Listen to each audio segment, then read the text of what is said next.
Alright, so previously I have published a video about 1-bit bonsai models, and essentially these models do have 1-bit precision, so it is probably quite similar to a compression like 4-bit, 6-bit, 2 bits, but this one is a true 1-bit model because it is trained from ground up to be 1-bit precision. So that means the model can be very, very small. It is anywhere between 12 to 16 times smaller than the other models with the same number of parameters. Like for example, here the 1-bit bonsai model with 8 billion parameters is only 1.15 gigabytes, and yet the score is quite similar to other models within that league. So that's what's very impressive about the bonsai models. That's what's interesting about the 1-bit model.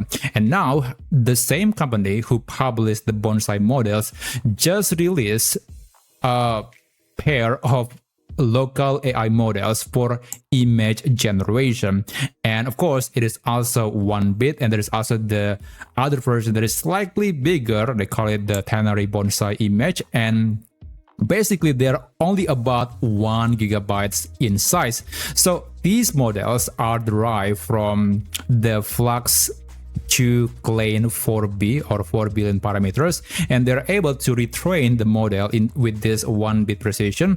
So the 1-bit bonsai image with 4 billion parameters is only 0.93 gigabytes, so that's under 1 gigabyte, and the Tannery bonsai image 4B is 1.21 gigabytes, so it is slightly bigger, but I would assume that the quality is going to be better than the regular 1-bit bonsai image version. So perhaps if you want to play around with this model and generate some images, I think the Tannery version is just going to be a lot better.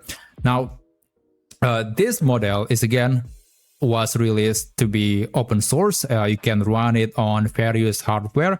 So they do have the mobile app for iPhone. If you happen to have an iPhone, you can actually navigate to this page. I'm going to put all the links in the description down below. So they do have a dedicated app to run various models, including the image model, the bonsai image model on your iPhone. And that's just, unusual, because usually running a local image model on a mobile device is very, very difficult. But thanks to this 1-bit precision, now it is possible to generate a decent image locally on your device.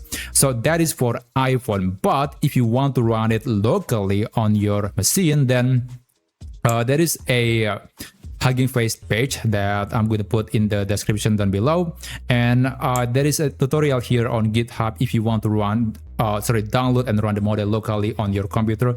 Although if you are planning to run the model via this method, then there are a few things that you need to prepare. Like for example, it is only for NVIDIA GPU and Apple Silicon. There is no info about AMD and Intel GPUs, but there is actually another way that is a lot easier than running these terminal commands on your computer, and they should work even if you're using Intel or AMD GPUs, and that is by utilizing the WebGPU. So what I really like about this new announcement is that they actually have the WebGPU version of demo that you can open on your page. So it's going to look something like this. Yeah, it is just a nice web interface. It is on this website, but it is running using the power of your local GPU. It is not like using the GPU somewhere else, or you have to enter your API key. No, it is using your GPU. So if you want to play around with this model, you can navigate to this URL. So let me just show you my task manager. Okay, so right now I'm using 2 gigabytes of video memory just for the system overhead. But if I duplicate this page, then the model will be loaded. And by the way, basically after the model has been downloaded or loaded, it is actually stored inside of your computer. So the next time you open this page again, assuming that you're not deleting your cache and cookies, the model should stay there, and you can use it again and again. So at least it's just a nice way to store the model, and also it's just a lot simpler than running lots of terminal commands. I think this is the method for most people. Now here in this page, the WebGPU demo page, you can see that there are two options that you can download. So there is the Tenary version, and that is the one that is being recommended by PrismML, again the company behind this 1-bit model. And you can also use the 1-bit Bonsai Image version if you want to, but again it's better to use this one, and also it's just a bit bigger, not much different. So you can load the model, and then you can see here on my task manager, so it should be going up. There you go. Yeah, even though it is 1 bit, it is actually still consuming quite a bit of video memory, because even though it's just 1 gigabyte, there are other things that needs to be loaded, like the text encoder. There is also the, I forgot the name, but it's the abbreviation is VAE, and some other things that will also be used when you are generating the image. So the model is smaller, sure, but at the same time, there are other things that are not being compressed. Text encoder is one example. Text encoders is always really big, no matter what. So they are only reducing the size of the image model, the diffusion model, but not the other things that are also needed to make this model work. So yeah, that's one caveat. I think you still need somewhat a decent GPU to run this model, at least at the moment. But anyway, let me just do some testing here. Okay, I actually have created some images using the Flux to Clean 4B in the official Black Forest Labs playground. So these are the images that I got, and I'm going to compare them with the version that has been retrained with the 1-bit precision from PrismML. Okay, I'll just copy my prompt. Let me just start at the very beginning. So let's start with a picture of this woman. Okay, and the resolution, it was 1:1 picture or square picture, and the resolution was 768. And I'll just keep the steps to be 4 and the seed number to be random. Click generate, and yeah, I mean, if you look at my task manager, you can see that there is an activity here. So it just generated a picture, or maybe still generating a picture. Okay, still generating. So the first picture is going to be a bit slower because there are lots of things that needs to be processed. And also this WebGPU layer is not particularly the most efficient. So it is almost always better to just download and run the model locally on your computer, because it is just much closer to your system. But in this case, using WebGPU is the easiest way to actually get the model running on your device. Okay, so I got all of the pictures, and unfortunately I cannot show the whole process of this image generation because the VRAM usage is getting very dangerously close. So I don't want it to accidentally destroy my recording, so I have to stop the video. But at least I got these pictures, and now let's compare them against the same images that were generated by the full precision or the original version of the Flux to Clean 4B model. Okay, so the picture on the left is the original model, and then the picture on the right was the one that was created by the retrained version of the same model, except with just 1-bit precision. Now, I think it is safe to say that both images looks okay. They're not good, but also not really bad. But once you zoom in to, let's say, the face, you can see that the 1-bit version suffers greatly. Like, you cannot see some details on the face, and also it's kinda off. It's quite reminiscent to the style or the quality that you will get when you are generating a picture using an AI image model from the early 2023. So it is something that I think PrismML can improve in the future, but at the moment the details are not going to be as good as the original model. And by the way, even the original model still suffers from the same problem, and that is the human body or human anatomy.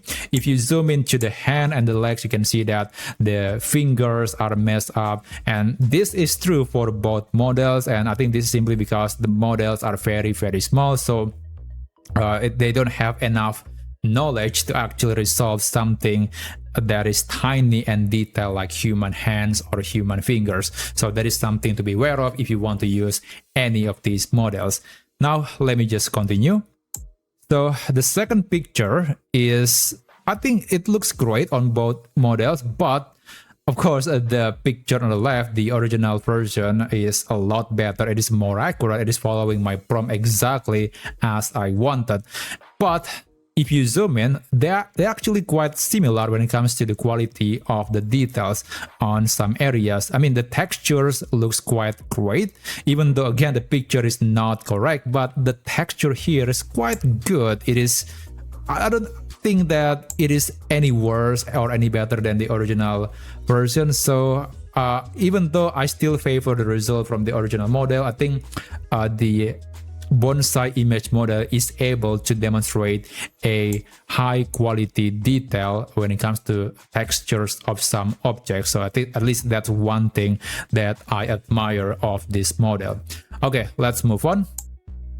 So this picture is probably going to confuse you because this is supposed to be an Icelandic landscape, but there aren't much thing going on. So just to give you some context, this is what the image supposed to look like. I created this using the Gemini Nano Banana 2 image model, and I think from this picture alone you can tell what is exactly the kind of scenery that you are looking at, whereas the pictures that were generated by the Flux models, the Flux Klein 4B and the Bonsai Tenary Bonsai Image model, they're just kind of empty, and it's very difficult to tell what is exactly you are looking at. Now at least you know the reference, you can expect what kind of image that you will get from these models, but in this case we don't get much. It's just the same picture. So for this particular test, I would say this is a tie for both models. Now let's continue. So for this image, actually both are really bad because the full precision version of the model, it has 3 legs for some reason. So there are 3 legs on this bird, and the picture on the right, the Bonsai Image model, I would say the body just doesn't feel right. There's something off. I couldn't explain why, but it's just not quite good, not quite as realistic. There is something that is kind of similar to AI hallucination, but I couldn't tell why. I think there is something to do about the body ratio of this bird, perhaps. So that's why it's just not quite right in my opinion. So yeah, both models are not able to generate accurate picture, but at least the quality is quite okay. I mean, it's able to produce the scenery based on the prompt, although there are few things that I think both models can improve in the future. And finally, the last image is a guy trying to lift some weight, and yeah, I mean, we don't have to zoom in. We can safely assume that the full precision version is just a lot better than the 1-bit quantized, actually not quantized, 1-bit retrained model from this Bonsai Image model. So yeah, the face is losing all of its details, and also here the hand and the leg are just blending together for some reason. The same is true for the other leg and hand. And by the way, even the original model still suffers from the human body anatomy problem, but at least it is not quite as bad as the version from the Bonsai Image model. And also the other things in the background are just not quite right. There is something wrong with it. And also here, this plate is just not quite circular in my opinion. I couldn't explain why, but it is not quite as circular as the weight from this model on the left side. So yeah, I think the winner here is still the full precision version of the model. But at least it is quite interesting that we can, or we have the algorithm, we have the technology that is able to compress the diffusion model by 6 to 8 times, and that means it's still reducing the video memory usage when you are loading the model into your computer. So hopefully PrismML can use a much bigger model, perhaps from Qwen if they have the license to do it, and we can get maybe 1-bit version of the Qwen image model. That would be really awesome because that model was really big. So if you can get something that is very small, that means more and more people can run local AI image model on their computer without needing to pay for subscription or API key. And yeah, that would be really awesome. So that's basically the demo of the Bonsai image model with 4 billion parameters. So I hope you learned something from this video, and if you want to see other things like AI use cases and workflow in the future, you can subscribe to this channel, and I'll see you on my next video. I wish you a great day ahead.